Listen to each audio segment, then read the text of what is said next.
Hey guys, how's it going? Welcome to this video. All right, so we are going to have a discussion on Infinitis, Nissans, CVTs.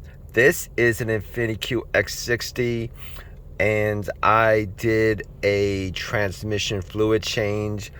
Most notably, I think if you guys are trying to figure out like how many bottles of transmission fluid you need to put in your transmission, it used to be it was a pretty easy thing to figure out because there would be like a certain amount of bottles and then you could test it out with the dipstick. You can't test it out with dipstick. It's a weird thing, but I'll give you guys a reference point as to how many bottles you should put in, or what's the average equivalent of what should come out, etc., etc. So basically, I was told that it was 4 to 5 bottles, probably 5 bottles of CVT transmission fluid.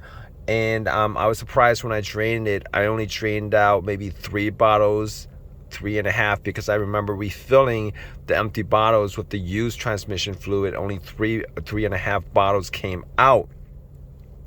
Now, originally, I thought that was a weird thing, but I did watch a couple of videos where somebody else did a transmission fluid change, and they had about 3 bottles come out. I think it was like 3 quarts. I think it's a quart per bottle, 3 quarts.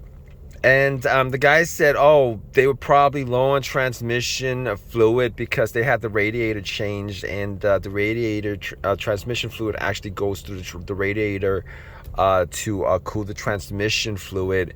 And I didn't make anything of it, but considering, I don't know the history of this vehicle. I bought this vehicle at 125,000 miles, but I doubt it had the radiator change. So knowing that somebody said that 3 bottles of fluid came out, I don't know how many bottles of fluid they put in, but since I had 3 bottles of fluid kind of come out, I think I poured in like 4 bottles. And maybe ended up with like 3.5 in it after figuring out. If you guys don't know what the procedure is of figuring out how, whether the transmission fluid is full or not, there's an internal reservoir in the transmission.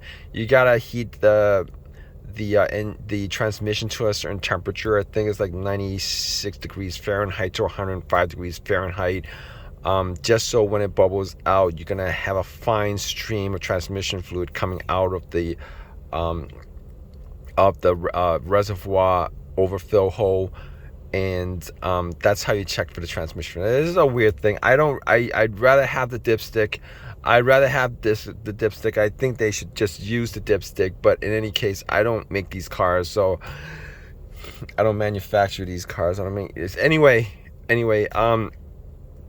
So basically, I think most people who have done the transmission fluid change, about 3 bottles is on average 2.75, 3 bottles is what's going to come out.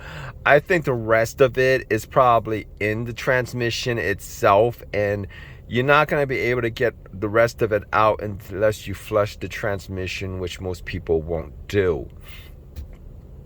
So if you guys are looking for like an average of what you guys should look for as far as what's coming out, what you could put in, etc., etc., that's pretty much my take on it. In any case, if you guys have a question, definitely leave a comment in the comment section. Please subscribe, give me a thumbs up, all that good stuff. Appreciate your time, guys. Take care.